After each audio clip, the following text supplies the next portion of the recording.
Bonjour, au menu la Jaguar CX-16, des évolutions dans les gammes Clio et Modus et un avant-goût du Grand Prix du Brésil.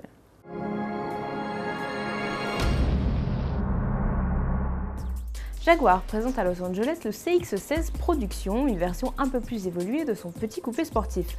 Même si le Britannique précise qu'il s'agit encore d'un concept, le CX-16 présenté aux États-Unis est très proche de la version définitive. Les premiers exemplaires doivent sortir des chaînes en 2013. Le CX-16 se place tout en bas de la gamme Jaguar, compact, strict 2 places, il jouera les entrées de gamme et vise directement la Porsche 911. Sous le capot, le CX-16 embarque un bloc V6 3,8 litres de 380 chevaux. Résultat, avec le châssis tout en aluminium léger, le 0 à 100 est abattu en 4 secondes 4 pour une vitesse de pointe à plus de 300 km/h. Un KERS appuie le moteur pour fournir un petit coup de boost au CX-16 à l'accélération comme en Formule 1. Pendant quelques instants, le coupé dispose alors de 95 chevaux supplémentaires. Renault fait évoluer légèrement ses gammes Clio et Modus. Alors on commence par le Mini Space qui voit ses émissions de CO2 légèrement baisser sur la motorisation DCI 75. Cette version émet désormais 104 g de CO2 par kilomètre contre 107 g auparavant.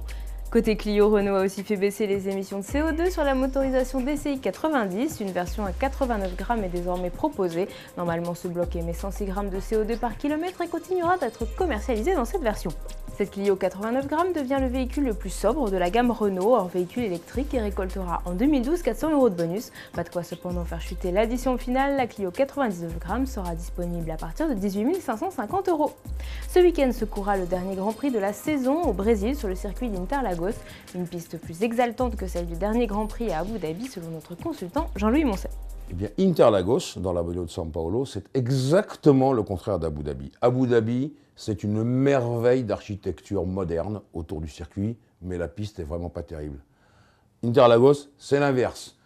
Alentour du circuit, c'est la banlieue la plus cataclysmique de São Paulo.